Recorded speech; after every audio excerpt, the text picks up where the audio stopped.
This video will show you how to replace any or all of the cords inside the NordicTrack Fusion and other similar types of fitness equipment. It is good to note that most all repairs require servicing the equipment from the back.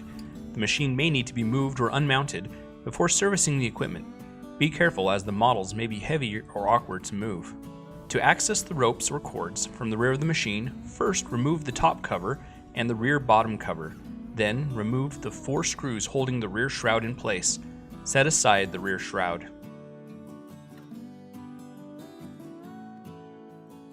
You will need to remove the rope collar and rope end to remove a damaged cord for repairs that requires removing the ropes. You will reuse or reinstall these parts when reinstalling the rope. The rope ends and collar are held together with a set screw. First, loosen the set screw with a hex key Allen wrench. Then, unscrew the rope from the rope collar. Pull the knotted end of the rope from the collar and snip off the knot with a pair of scissors. The knots are fused with superglue and are not intended to be untied. Some repairs may require you to reinstall the rope, so try to preserve as much of the rope as possible. In some cases, the glue may have gotten on the threads of the rope end. In such cases, using a pair of vice grips and a screwdriver shaft for leverage should make it easier to unthread the rope end and collar. If the rope has become stuck to the collar, then cut the rope as close to the collar as possible. A sharp tap with a screwdriver and a mallet should easily punch the knot from the rope collar. Once the knot, rope end, and collar are removed from the rope can be unthreaded from around the pulleys of the system. Repairs can then be performed, or replacement ropes can then be installed. Replacement of each of the 6 ropes on this type of equipment will now be detailed. We will first show the replacement of the 169.5-inch cables for either side of the machine. This cable has a rope collar and end on each side of the rope and connects the medium and high pulley handles. Follow the previous directions to remove the rope collar and ends from the old rope. Install the new rope by running the rope around the pulley on the tower arm. The left side is shown. It may be easier to do this by starting the rope from the inside of the arm to the outside of the pulley housing. Run the rope through one of the rope collars and tie the end of the rope in an overhand knot close to the end of the rope. Fuse the end of the rope with superglue to ensure the knot in the end of the rope stays tight. Pull the knot back into the rope collar and screw on the rope end. Secure the rope end to the rope collar by tightening the set screw with a hex key Allen wrench. Run the other end of the cable below the second pulley at the base of the tower arm and up to the third pulley. Route the rope over the third pulley, then back down to the fourth pulley at the top of the floating pulley bracket.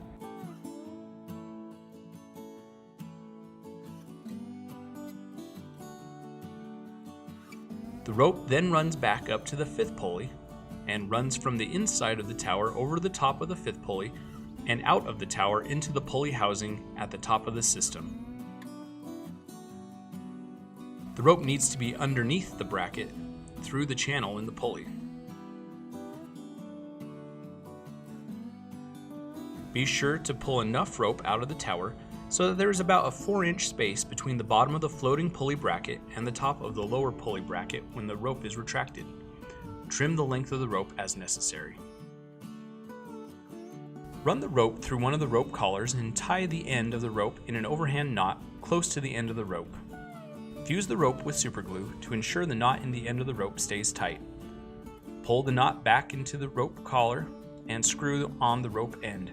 Secure the rope end to the rope collar by tightening the set screw with a hex key Allen wrench.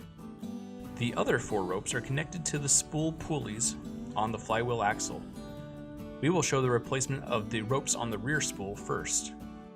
To replace the ropes on the rear spool, you will need to detach the pulley D-sensor assemblies and remove the tower bracket. Remove the sensor assemblies by unscrewing the mounting screws holding them to the lower bracket and the frame. Move the sensor assemblies out of the way. Use an Allen wrench hex key to loosen, then remove the resistance axle screw and washer.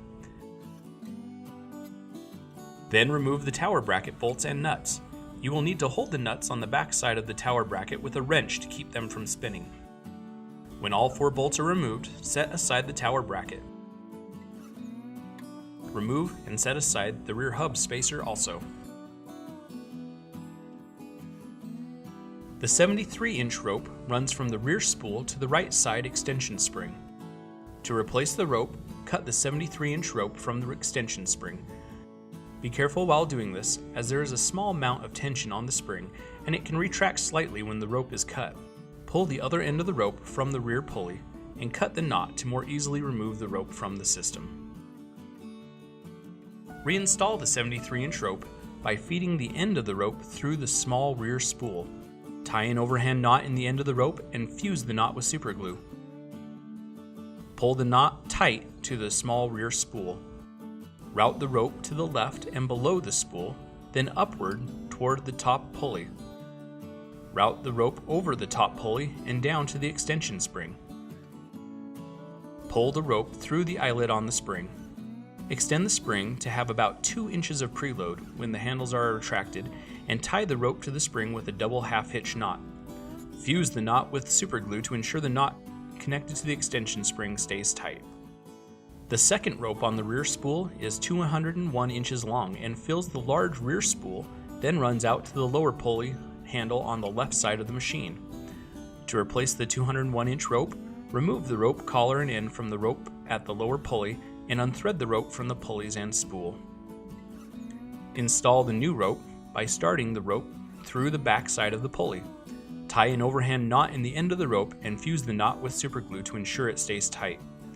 Pull the rope tight to the back of the pulley and wrap the large spool with the rope clockwise when viewing the pulley from the rear of the machine.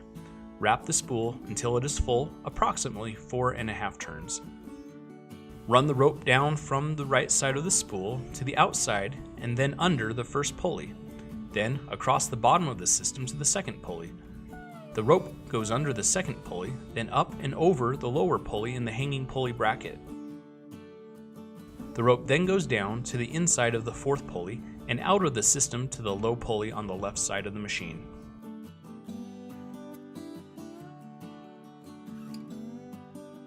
Run the rope through one of the rope collars and tie the end of the rope in an overhand knot close to the end of the rope. Fuse the end of the rope with superglue to ensure the knot in the end of the rope stays tight. Pull the knot back into the rope collar and screw on the rope end. Secure the rope end to the rope collar by tightening the set screw with a hex key Allen wrench. The 82-inch rope runs from the front spool to the left side extension spring. To replace the rope, cut the 82-inch rope from the extension spring. Be careful while doing this, as there is a small amount of extension on the spring and it can retract slightly when the rope is cut. Pull the other end of the rope from the rear pulley and cut the knot to more easily remove the rope from the system. Reinstall the 82-inch rope by feeding the end of the rope through the small front spool. Tie an overhand knot in the end of the rope and fuse the knot with superglue. Pull the knot tight to the small front spool. Route the rope to the left and below the spool, then upward toward the mid-frame pulley. Route the rope to the left side of the mid-frame pulley and then up to the second pulley. Run the rope around the front of the second pulley to the right side of the third pulley. Route the rope over the top of the fourth pulley and down to the extension spring. Pull the rope through the eyelet on the spring. Extend the spring to have about 2 inches of preload when the handles are retracted, and tie the rope to the spring with a double half-hitch knot. Fuse the knot with superglue to ensure the knot connected to the extension spring stays tight. The last rope shown is 201 inches and runs from the large front spool to the lower pulley handle on the right side. To replace the 201-inch rope, remove the rope collar and end from the rope at the lower pulley and unthread the rope from the pulleys and spool. Install the new rope by starting the rope through the back side of the pulley. Tie an overhand knot in the end of the rope and fuse the knot with superglue to ensure that it stays tight. Pull the rope tight to the back of the pulley and wrap the large spool with the rope clockwise when viewing the pulley from the rear of the machine. Wrap the spool until it is full, approximately 4.5 turns.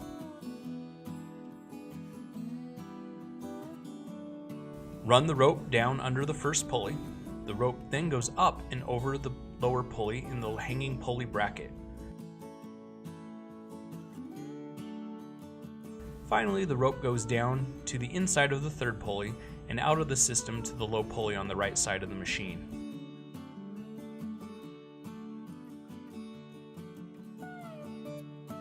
Run the rope through one of the rope collars and tie the end of the rope in an overhand knot close to the end of the rope.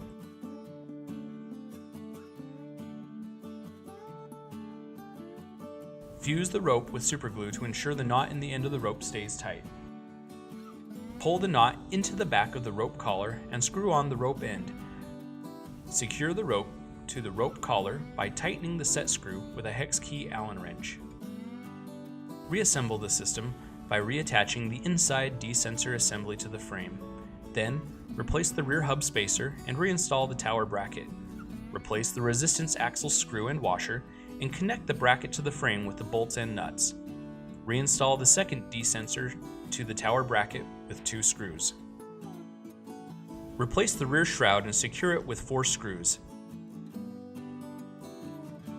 Snap the top cover and the rear bottom cover back into place. The system is now ready to use.